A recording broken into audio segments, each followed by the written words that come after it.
thought it was over, but it never bloody ends, does it? Not that I'm complaining, but you'd think after a while that I'd run out of cut content to cover. I thought my last cut content video would be the last misc video I'd have to make. Guess not! I suppose that's intro enough to the next entry in my series of cut bits and bobs. That's pretty much commonplace on my channel by now, so let's just dive right in. Weird heart armor and armor hearts. These appear to be different versions of armor and heart containers, except switched around in a weird way, creating what looks like a heart container that collects armor and not half-hearts, and a red piece of armor mimicking the style of said half-hearts. I'm not sure if these would function differently or what they'd be used for. Maybe it was for some synergy. Grenade rats. Grenade rats are a cut enemy, the sprites for which have been in the files since Advanced Dungeons & Dragons. It looks like the bear rats found marking the trapdoor room to the resourceful rat's lair in the mines, and the candle-wearing rats found wandering in said resourceful rat's lair. This would presumably either be an enemy in the lair floor, or an enemy summoned as part of one of the resourceful rat's attacks during his boss fight. I can't determine whether it would actively attack you or merely explode should you step on it while it aimlessly wanders, kind of like how annoying jammed candle rats can be. I also don't quite know why they were cut from the game. Maybe they weren't cruel enough for the rat fight. Speaking of the rat's minions, I think it's worth mentioning that those metal rat things found on the resourceful rat floor that are called spent when you die, presumably because they were built off of the spent's framework, have a different name in the files. Their sprites call them mousers. The definition of a mouser is an animal that catches mice, with the word usually being applied to cats. The mouser in Enter the Gungeon is a weird robotic creature that is definitely not a cat, and despite people saying it's supposed to resemble a rat, I can't really see that either. I don't remember rats being bipedal. I'm just glad I have a name for the thing now other than just calling it the rat spent. As for the Mecha Bulletkin spawned by Fusilier, I'm still in the dark on an official name since I haven't been able to get my hands on the sprites. They're in reference to the Mecha Koopas from Super Mario World though, so Mecha Bulletkin is a pretty decent working name. Warp doors. There are multiple cut sprites for door frames with a bunch of different aesthetics, all corresponding to different floors. These sprites are labelled as warp wing doors, implying they'd be found in a place known as the warp wing. My best guess is that the warp wing was the initial version of the elevator room in the breach manned by Taylor. Electric mushrooms. Keeping with the theme of cut mushrooms started by the alarm mushrooms a few videos back, we have the electric mushrooms cut from the hollow. Whereas alarm mushrooms were singular large red or green mushrooms, electric mushrooms are small, blue, and found growing in clusters.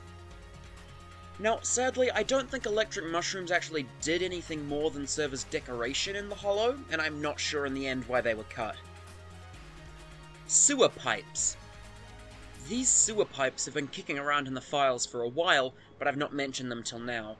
Resembling the fire pipes of the Forge, but merely reskinned green to fit in the oubliette, sewer pipes probably functioned the same way.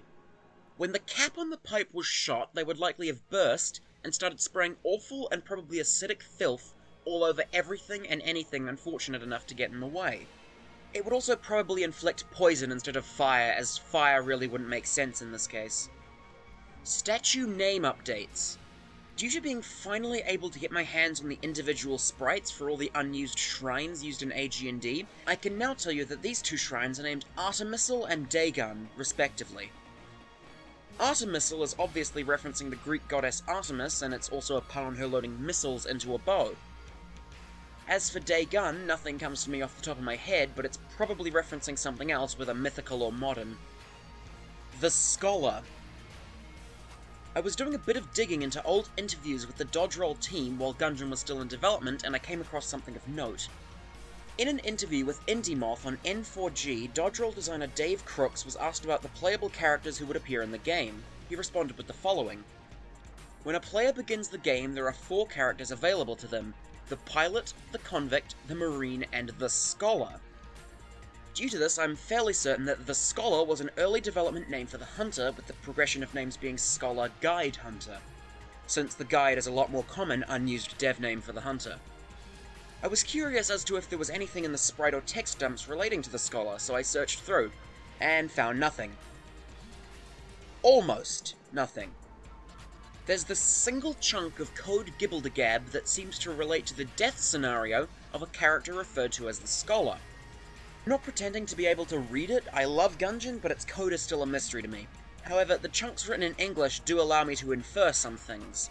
This piece of code is found alongside chunks of similar, almost identical code where the text Co-op Page Death Scholar is replaced by Co-op Page Death Robot and Co-op Page Death Marine.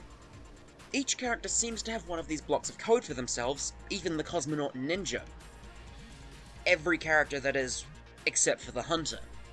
This one vestigial detail is pretty much confirmation to me that the Hunter was originally known as the Scholar by the devs, which would make her sound like a more Indiana Jones-like character, which makes sense, as seeing as her entire backstory is about her hunting artifacts.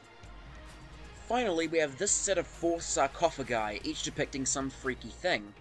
A face, twisted in agony, an open ribcage with the spine visible. What's either another set of ribs or a set of insectoid legs reaching around the sarcophagus and clawing at the top. And a mass of tentacles. These sprites would be interesting enough as it is, but there's more. Each sarcophagus actually in the game has its own sprite name reflecting what it depicts. Bull Shield, for example, depicting a bullet with a shield. The names of the unused sarcophagi, however, don't reflect what they show. Instead, each weird sarcophagus name corresponds to an existing sarcophagus in the game, except with the name Caliber tacked on the end. Outside of the fact that this references Caliber, it also seems to suggest that under some condition, the sarcophagi would change form to this twisted variant. I really, really hope it's unused and not just some obscure secret that I haven't heard of or found through research, but that's the general anxiety when making videos like this. That's all I have for now. I know the video was shorter, but I hope that's a good sign that I may be finally reaching an end on this seemingly bottomless well of unused crap! I don't know where it all keeps coming from, to be honest.